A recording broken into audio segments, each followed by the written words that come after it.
Devaraja master മദ്രാസിൽ താമസിച്ച കാലം തൊട്ട് തന്നെ എല്ലാ വർഷവും ഓണത്തിന് അദ്ദേഹത്തിൻ്റെ വീട്ടിൽ മറ്റ് മ്യൂസിക് ഡയറക്ടേഴ്സിനും ടെക്നീഷ്യൻസിനും ഓർക്കസ്ട്ര വായിക്കുന്നവർക്കെല്ലാം സ്റ്റുഡിയോയിലുള്ള എല്ലാവർക്കും അദ്ദേഹം വിഭവസമൃദ്ധമായ ഒരു ഓണസദ്യ ഒരുക്കിയിരുന്നു. നല്ല പാചകക്കാരെ വരുത്തി അദ്ദേഹത്തിൻ്റെ വീട്ടിൽ പാചകപ്പുരയൊക്കെ ഒരുക്കി അതിന് സദ്യ ഒരുക്കിയിട്ടാണ് ആൾക്കാരെ വിളിക്കുന്നത്. വീട്ടിലെ വിശാലമായ ഹാള് ഒക്കെ അന്നത്തേക്ക് അങ്ങനെ ഒന്ന് അറേഞ്ച് ചെയ്യും. പക്ഷേ അന്നത്തെ കാലത്ത് ഏകദേശം ഞാൻ പറഞ്ഞ 66-67 കാലഘട്ടമാണ് ഇതൊക്കെ. 65, 66, 67 കാലഘട്ടത്തിലെ സംഭവങ്ങളാണ് പറയുന്നത്.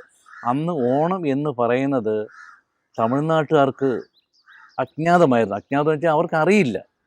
അങ്ങനെ ഓണം അന്യമായി നിന്നിരുന്ന മദ്രാസിൽ മാസ്റ്റർ ഓണം കൊണ്ടുവന്നു എന്ന് പറയുന്നതാവും ഒരു കണക്കിന് ശരി.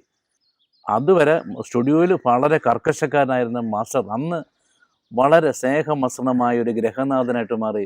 അവരോട് തോളിത്തിട്ട് കുശലം പറയുകയും അവരെ സന്തോഷപൂർവ്വത്തി ആ വയർ നിറച്ച് കഴിച്ചു എന്ന് ചോദിച്ചിട്ട് വിടുന്ന ഒരു ഗ്രഹനാഥനെ കാരണവരെ നമുക്ക് മാസ്റ്ററിലൂടെ കാണാൻ പറ്റുമെന്ന് പലരും മദ്രാസ് ചെല്ലുമ്പോൾ പറയട്ടെ, ഓണം ഞങ്ങൾ അറിഞ്ഞത് ദേവരാജ മാസ്റ്ററിൻ്റെ സദ്യയിലൂടെയാണ് എന്ന് പറഞ്ഞു കിട്ടുന്നത്. അത് മാസ്റ്ററിൻ്റെ അമ്മ മരിച്ചതിന് ശേഷമാണ് ആ അടുത്ത വർഷം ഓണം ആഘോഷിച്ചില്ല.